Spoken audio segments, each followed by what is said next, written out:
अस्सलाम वालेकुम स्टूडेंट्स, क्या हाल है आपके। मेरा नाम है अबरार चौहान। आज हम first year chemistry chapter number 9 के अंदर एक ऐसा टॉपिक करने जा रहे हैं तो शायद आपको न्यूमेरिकल्स लगें। हैं वाकई ये न्यूमेरिकल्स, लेकिन इनकी इम्पोर्टेंस इतनी ज़्यादा है कि अगर ये न्यूमेरिकल्स आपको समझ आ गए तो आप एक चीज़ समझ जाएंगे कि लेबॉर्ट्री के अंदर अगर एक ख़ास कंसनट्रेशन का सोल्यूशन आपके पास मौजूद है, चाहे वो एसिडिक है या बेसिक है, तो आप उसे मोलैरिटी या मोलैलिटी या किसी और कंसनट्रेशन की टर्म्स में कन्वर्ट कर सकेंगे। ये कुछ न्यूमेरिकल्स हैं, इनको हम वन बाय वन डिस्कस करेंगे और इनको प्रैक्टिस करेंगे, फार्मूलाज अप्लाई करेंगे और इनको सॉल्व करेंगे। तो चलते हैं हम इस लेक्चर की तरफ। Students, in this lecture we are going to convert different concentration units into each other. लेकिन उससे पहले हमें कुछ कंसंट्रेशन यूनिट्स का पता होना चाहिए। फॉर एग्जांपल, मैं स्टार्ट करता हूँ मोलैरिटी से। Molarity is equal to mass of solute divided by molar mass of solute multiplied by 1 over volume of solution in dm cube. Now molality. Molality is actually same, यानी कि पहला हिस्सा तो इसका मोल्स वाला ही है, यानी कि mass of solute divided by molar mass of solute. Mass of solute divided by molar mass of solute, and definitely अब यहाँ पे जो आएगा वो हिस्सा डिफरेंट होगा। यहाँ पे हम लिखेंगे mass of solvent kilogram. Kilogram के अंदर mass लेना है। Third one is by weight percentage. ठीक है, परसेंटेज बाय वेट या वेट बाय वेट परसेंटेज, उसको W बाय W परसेंटेज से शो किया जाता है, जो कि इक्वल होता है mass of solute divided by mass of solution multiply by 100। हमने करना क्या है, हमने इन यूनिट्स को एक दूसरे में कन्वर्ट करना है। आखिर ऐसी क्या ज़रूरत आन पड़ी कि हम इन यूनिट्स को एक दूसरे में कन्वर्ट करते हैं। एक्चुअली अगर हम किसी केमिकल सप्लाई हाउसेस, यानी कि ऐसी जगह पे जहाँ पे केमिकल्स की सप्लाई आप ले सकते हैं, बाय कर सकते हैं, रॉ मटेरियल लेते हैं फॉर लेबॉर्ट्री और एनी अदर प्रोडक्शन, वहाँ पे डिफरेंट कंसनट्रेशन यूनिट्स में डिफरेंट केमिकल्स मौजूद होते हैं। से आप सल्फ्यूरिक एसिड 98% बाय करना चाहते हैं तो आप 18 मोलैरिटी का सल्फ्यूरिक एसिड ले सकते हैं, क्योंकि सल्फ्यूरिक एसिड की अगर 18 मोलैरिटी आप लेते हैं तो वो actually 98% sulphuric acid weight by wait होता है। सो हो क्या रहा है, मेरा एक कंसंट्रेशन का यूनिट दूसरे में कन्वर्ट हो सकता है, और अगर मेरी डिमांड किसी ख़ास कंसंट्रेशन यूनिट में है तो मैं इजीली इनको एक दूसरे में कन्वर्ट करके कैलकुलेट कर सकता हूँ। एक टेबल है जो मैं एंड पे इस लेक्चर के डिस्कस करूँगा, लेकिन उससे पहले 3 एग्जांपल्स हैं। Example number 6, 7 and 8 of our book, जिसको हमने डिस्कस करना है। इसके अंदर हम कर क्या रहे हैं, फर्स्ट एग्जांपल के अंदर हम मोलैलिटी को कैलकुलेट करेंगे वेट बाय वेट परसेंटेज से। दूसरे में हम मोलैरिटी को कैलकुलेट करेंगे वेट बाय वेट परसेंटेज से, और तीसरे में हम मोलैरिटी यूज़ करते हुए weight by weight percentage find करेंगे, एग्जामिन करेंगे। So we do have 3 different concentration units, molarity, molality, weight by weight percentage. हमने सिर्फ इनको एक दूसरे में कन्वर्ट करना है, और एक दूसरे में कन्वर्ट करने के लिए हमें पता होना चाहिए कि यह एक्चुअली हैं क्या। हमारे लिए यूजुअली जो 3 चीज़ें हमें रिक्वायर्ड होती हैं कन्वर्जन के लिए, जो 3 चीज़ें हमारी रिक्वायरमेंट में है, वो ज़रा हम लिख लेते हैं। अगर हमें फॉर्मूला मैसेज पता हो अगर हमें। दूसरा, हमें डेंसिटीज ऑफ सॉल्यूट या सॉल्वेंट पता हो। तीसरा, हमारे पास कोई एक कंसंट्रेशन यूनिट हो। हमारे पास से वेट बाय वेट है तो हम उसे मोलैरिटी में कन्वर्ट कर सकते हैं, और अगर हमारे पास से मोलैलिटी है तो उसे हम वेट बाय वेट में, परसेंटेज में कन्वर्ट कर सकते हैं। सो ये तीनों चीज़ें पता होनी चाहिए। जैसा कि मैं ऑलरेडी आपसे जिक्र कर चुका हूँ, आपके पास 98% सल्फ्यूरिक एसिड है वेट बाय वेट। तो अगर आपको डेंसिटी पता होगी तो आप इसको मोलैरिटी में कन्वर्ट कर सकते हैं, विच कम्स टू बी 18 मोल पर dm³ of sulphuric acid in that container. तो इसके लिए आपको एक यूनिट, कोई एक कंसंट्रेशन यूनिट से वेट बाय वेट का मुझे पता था 98% होता है। मुझे सल्फ्यूरिक एसिड की डेंसिटी पता होनी चाहिए, विच इज़ एक्चुअली 1.84 ग्राम पर cm³, और formula mass of sulphuric acid पता होना चाहिए, तब जाके मैं ये सारी चीज़ें आसानी से कैलकुलेट कर सकता हूँ। सो इसके लिए अगर मुझे एक कंसंट्रेशन यूनिट पता है तो 1 और 2 यानी कि फॉर्मूला मैसेज या मोलर मैसेज और डेंसिटी, ये बहुत ज़रूरी है। इसके बिना, इन दो वैल्यूज़ के बिना आप कन्वर्जन नहीं दे सकते एक कंसंट्रेशन यूनिट को दूसरे कंसंट्रेशन यूनिट के अंदर। सो अगर आपसे पूछा जाए कौन सी चीज़ें नेसेसरी हैं अगर आपके पास कंसंट्रेशन यूनिट कन्वर्जन चाहिए हो, तो आप ये लिखेंगे ये दो वैल्यूज़ नेसेसरी हैं।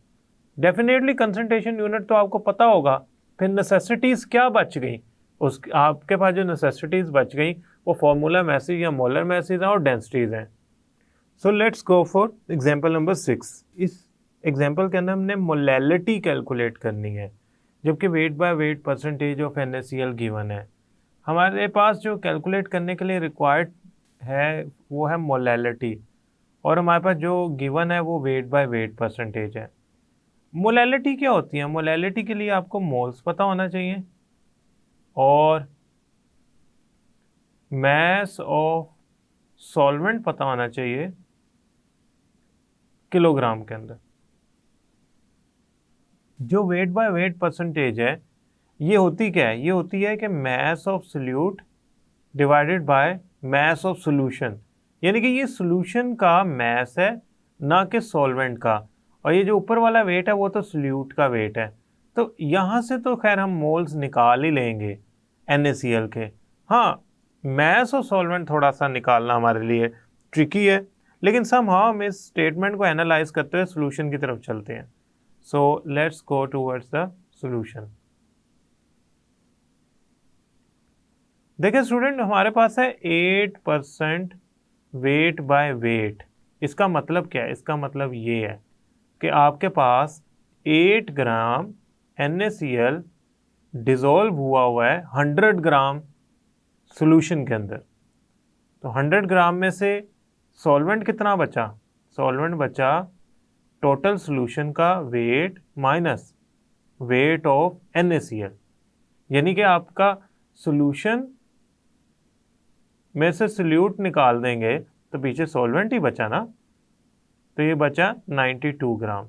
अब मैं इसको ज़्यादा इजीली स्टेट कर सकता हूँ। 8 ग्राम NaCl आपने हल किया हुआ है 92 ग्राम ऑफ सॉल्वेंट के अंदर, यानी कि वाटर से आपका सॉल्वेंट है तो आपने उसमें नमक हल किया हुआ है 8 ग्राम।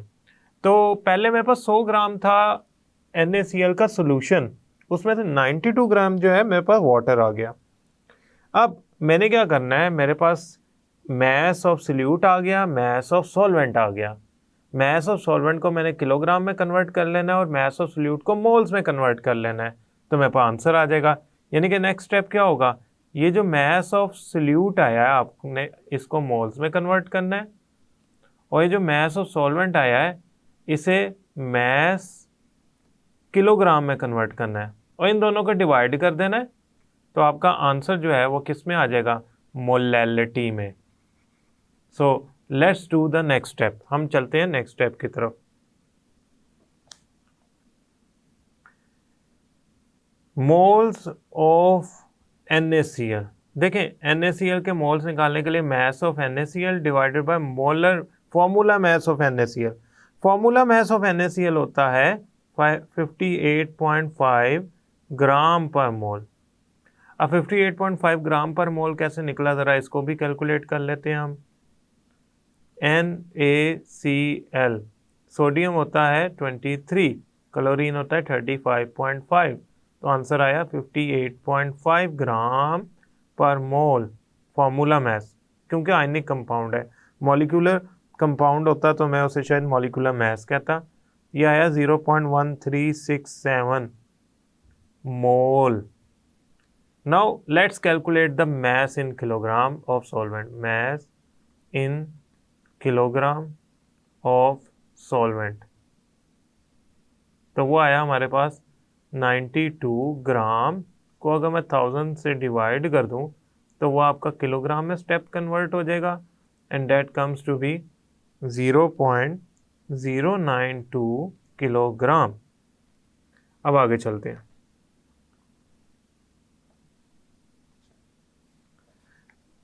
मोलैलिटी कैसे निकालेंगे? Molality is equal to number of moles of solute, number, NO dot का मतलब है नंबर, लेकिन आपने पूरा नंबर का वर्ड लिखना है।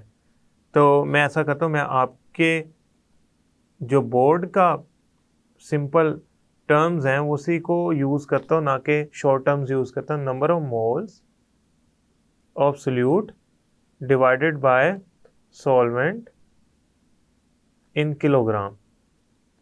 Number of moles of solute क्या है? ये हैं 0.1367 मोल्स डिवाइडेड बाय 0.092। ये है मोल, ये है किलोग्राम ऑफ सॉल्वेंट। ये आ गया आपके पास 1.487 मोल पर केजी, मोलैलिटी। तो इसको मैं यूं भी लिख सकता हूँ 1.487 small m, that actually represent molality. अब यहाँ पे एक छोटी सी बात जो हमें पता होनी चाहिए वो ये कि हमने जो मोलैलिटी निकाली है या हमने जो मोलल सॉल्यूशन निकाला है, कितना मोलल सॉल्यूशन निकाला है आपने? Molal solution is 1.487। इसमें ये सॉल्वेंट का जो मैस है ना वो कैलकुलेट करना पड़ा है हमें वेट बाय वेट परसेंटेज के फार्मूले से। वो कैसे कैलकुलेट किया? टोटल में से मैस ऑफ NaCl निकाल दिया। Now let's move towards the example number 7। Now student, in example number 7 we are going to discuss how hydrochloric acid weight by weight percentage can be converted into molarity. पहले तो हम ये देख लेते हैं ये मोलैरिटी है क्या। Molarity is actually moles per DM cube of solution या 1000 cm cube of solution. Solution है ये, ठीक है। वेट बाय वेट का मतलब क्या है? वेट ऑफ सोल्यूट, ठीक है, सोल्यूट का वेट डिवाइडेड बाय सोल्यूशन का weight. So we not need to convert the weight of solution into some kind of mass of solvent और मैस ऑफ सिंगल सॉल्वेंट और वॉल्यूम ऑफ सिंगल सॉल्वेंट। ये solution को solution नहीं रहने देंगे क्योंकि हमारे पास मोलैरिटी है। मोलैरिटी में हमने वॉल्यूम ऑफ सोल्यूशन लेना है। हाँ, किसी तरह मैस को हम कन्वर्ट कर लेंगे वॉल्यूम के अंदर। For this we need density, और डेंसिटी हमारे पास गिवन है 1.19 gram per cm cube. So let's move towards the solution. Solution में करना क्या है हमने, ज़रा इसको डिस्कस करते हैं। देखें 36 वेट बाय वेट का मतलब क्या है? इसका मतलब ये है कि 36 ग्राम आपके पास HCl है, किसके अंदर? 100 ग्राम सोल्यूशन के अंदर। लेकिन हमें तो मोलैरिटी चाहिए, यानी कि हमें चाहिए how much moles of HCl are in 1 DM cube और 1000 cm क्यूब ऑफ सोल्यूशन। हमें तो ये चाहिए।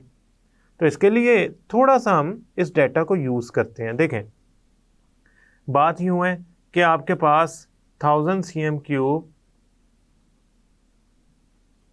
सोल्यूशन का मैस होना चाहिए। देखें 1000 cm क्यूब सोल्यूशन का मैस कैसे निकलेगा? हम सब जानते हैं कि जो डेंसिटी होती है ना वो इक्वल होती है मैस पर यूनिट वॉल्यूम के। तो अगर मैं चाहता हूँ मैस निकालना, तो मुझे डेंसिटी को मल्टीप्लाई करना पड़ेगा वॉल्यूम से। 1000 cm³ सोल्यूशन का क्या मैस होगा, यानी कि मैं अगर निकाल लूँ कि 1000 cm³ सोल्यूशन में इतना मैस है, तो मैं इजीली देख लूँगा, यूज़ कर लूँगा कि अच्छा 100 ग्राम सोल्यूशन में इतना मैस होता है, तो 1000 cm³ में इतना मैस होगा HCl का, और उसे मैं मोल्स में कन्वर्ट कर लूँगा तो मोलैरिटी आ जाएगी। तो मैस निकालने के लिए मुझे क्या करना पड़ेगा, 1000 को मल्टीप्लाई करना पड़ेगा उस डेंसिटी से जो गिवन है 1.19, तो मेरा आंसर आया 1190 ग्राम। अब बहुत आसान हो गया हमारा न्यूमेरिकल। मैंने अभी कैलकुलेट किया है HCl और सॉल्यूशन के दरमियान जो रेशो बनती है, 36 हो तो 100 ग्राम सॉल्यूशन होता है, और अगर आपका 1190 ग्राम हो तो HCl कितना होगा, x ग्राम होगा। इसे क्रॉस मल्टीप्लाई करते हैं तो क्या बना, देखें, x is equal to 1190 gram multiply by 36 divided by 100। तो ये आ गया आपके HCl की HCl मैस x कितना आया आपके पास, 428.4 ग्राम। ये पता है क्या बता रहा है, ये देखें, अगर मैं ऊपरली स्टेटमेंट को लिखूं तो ये बता रही है कि 100 ग्राम सॉल्यूशन के अंदर 36 ग्राम HCl है।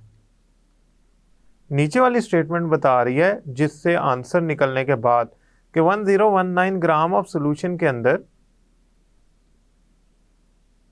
428.4 ग्राम HCl है। Now this is something very simple, हमारे पास कैलकुलेशन हो गई है। इसका मतलब पता है क्या है, 1000 cm³ ले लो या 1190 ग्राम ले लो, ये दोनों जो है ना हमारे पास 1 dm³ के इक्वल आएंगे, और इसमें जो मैस यूज़ हो रहा है HCl का इस सॉल्यूशन के अंदर वो है 428.4 ग्राम। क्यों ना मैं इसे मोल्स में कन्वर्ट कर लूँ तो मुझे पता लग जाएगा कि इतने ग्राम या इतने cm³ या इस dm³ सॉल्यूशन के अंदर हमारे कितने मोल्स हैं, वही मोलैरिटी होगी। तो मोल्स निकालने के लिए given mass of HCl 428.4 divided by molar mass of HCl 36.5। कैसे, क्लोरीन का 35.5 होता है, हाइड्रोजन का 1 होता है। सो मोल्स आए आपके 11.73 मोल्स। मोल्स क्या बता रहे हैं आपको कि आपका अगर 1000 cm³ या 1 dm³ या 1190 ग्राम या 1 dm³ होता तो उसमें इतने मोल्स होते। तो मैं इसको यूं भी तो लिख सकता हूं कि मेरे 11.73 मोल्स हैं 1 dm³ के अंदर, यानी कि मेरी 11.73 मोलैरिटी है HCl की, जो मेरे पास सैंपल मौजूद है 36% वेट बाय वेट का। Now student, we will move towards example number 8। Now student, in example number 8 we are actually having molarity and we need to calculate weight by weight percentage। molarity हमें क्या बता रही है, हमें molarity actually introduce कर रही है कि आपके पास 9.2 मोल्स 1 लीटर के अंदर है। अच्छा, यहाँ से हमने निकालना वेट बाय वेट परसेंटेज, यानी कि हमें weight of solute, weight of solution चाहिए।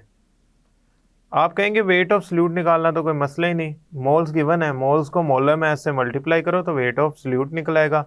सॉल्यूशन का भी वॉल्यूम गिवन है 1 dm³, उसको डेंसिटी से मल्टीप्लाई करो तो सॉल्यूशन का वॉल्यूम निकल आएगा। यानी कि सॉल्यूट का वेट निकालने के लिए आपको करना क्या है, जो 9.2 मोल्स हैं उसको मोलर मैस से मल्टीप्लाई करना है, और जो 1 dm³ है आपके पास इसको मल्टीप्लाई करना है आपने डेंसिटी से, तो ये दो वैल्यूज़ निकल आएंगी। अल्टीमेटली आपने 100 से मल्टीप्लाई करना तो वेट बाय वेट परसेंटेज निकल आएगी। तो हम ऐसा करते हैं सोल्यूशन की तरफ चलते हैं, क्योंकि हमें इसको देख के आइडिया हो गया है कि ये जो हमारा क्वेश्चन है ये एक्चुअली एक सिंपल क्वेश्चन है। So let's start to calculate the weight by weight percentage. 9.2 molar solution है HClO4 का। ये क्या कह रहा है? ये कह रहा है कि 9.2 मोल्स हैं डिसॉल्व हुए 1 dm³ में। स्टूडेंट 9.2 मोल्स जो होते हैं ना, 9.2 मोल्स, इसको आप कैलकुलेट कर सकते हैं। 9.2 मोल्स का करना क्या है? हमने सिंपली फार्मूला लगाना है, moles is equal to mass over molar mass. तो यहां से मैं मोल्स को मोलर मैस से मल्टीप्लाई किया तो मैस आ गया। अच्छा, dm³ के साथ क्या करना है? ये है हमारे पास वॉल्यूम, इसे मैस में कन्वर्ट करना है। Volume can be converted into mass if you simply multiply volume with density, you will get mass. तो सबसे पहले हम मोल से मैस निकालते हैं। Mass of HClO4 will equal to moles of HCl multiply by molar mass. ये जो 2m में लिख रहा हूँ इकट्ठे, डेट मीन्स मोलर मैस। अब मोलर मैस क्या होता है? देखें, मोलर मैस ऑफ HClO4 निकालना सिंपल सा आसान सा तरीका है। आप HClO4 लिखें, हाइड्रोजन का 1 होता है, क्लोरीन का 35.5 होता है, ऑक्सीजन का 16 होता है। So 16 multiply by 4 64, that comes to be 100.5। तो मोलर मैस आ गया 100.5। तो यहाँ आ गया 9.2 मल्टीप्लाई बाय 100.5, तो ये आ गया आपका 924.6 ग्राम। ये आ गया आपका मैस ऑफ HClO4। अब मैंने कन्वर्ट करना है वॉल्यूम को मैस के अंदर। Let's convert volume into mass. देखें, volume multiply by density is equal to mass. Volume कितना है हमारे पास? 1000 cm³। ठीक है, और डेंसिटी कितनी है हमारे पास? डेंसिटी गिवन है 1.54 ग्राम पर cm³। अब आपको अंदाज़ा हो गया होगा कि डेंसिटी एक्चुअली हमें cm³ में गिवन है, इसलिए मैंने वॉल्यूम 1 dm³ के बजाय 1000 cm³ लिया है ताकि मेरा आंसर ग्राम में आए। तो मेरा आंसर जो आएगा डेट कम्स टू बी अगर आप इसे मल्टीप्लाई करें तो 1540 ग्राम। ना मेरे पास मैस ऑफ सॉल्यूट आ गया, मैस ऑफ सॉल्यूशन आ गया, और मेरा आंसर आ जाएगा। Weight by weight percentage is equal to mass of solute divided by mass of solution multiply by 100। तो आपका यहाँ पे जो आंसर बना वो बना, किसी और कलर से लिख लेते हैं ताकि डिफ्रेंशिएट हो सके, 924.6 डिवाइडेड बाय 1540 मल्टीप्लाई बाय 100, तो ये आया 60.04%। ये आया आपका wait by wait percent of HClO4। अब आप कहेंगे इसमें वाटर भी है, यानी कि HClO4 सॉल्यूशन में मिक्स हुआ है ना। तो अगर इतने परसेंट सॉल्यूशन का हिस्सा HClO4 है तो बाकी जो एक्वस सॉल्यूशन है वाटर में मिक्स हुआ है वो HClO4, उसमें वाटर की परसेंटेज क्या है? देखिए, टोटल परसेंटेज सॉल्यूशन की जो होती है वो होती है 100। अगर मैं 100 में से HClO4 की परसेंटेज निकाल दूं तो वाटर की परसेंटेज बन जाएगी। So the percentage of water is equal to 100 minus weight by weight percentage of HClO4 60.04, that comes to be 39.96%। अब ये क्या इंडिकेट कर रहा है? ये इंडिकेट कर रहा है कि अगर आप 100 ग्राम सॉल्यूशन लेते हैं तो उसमें इतने परसेंट HClO4 है, यानी कि 60.04 ग्राम है ये HClO4 है, और 100 ग्राम सॉल्यूशन के अंदर 39.96% वाटर है या 39.96 ग्राम वाटर मौजूद है। ये HClO4 है और ये वाटर है। I hope student inter conversion of various units का लेक्चर आपको समझ आया होगा। नेक्स्ट लेक्चर तक के लिए अल्लाह हाफिज़।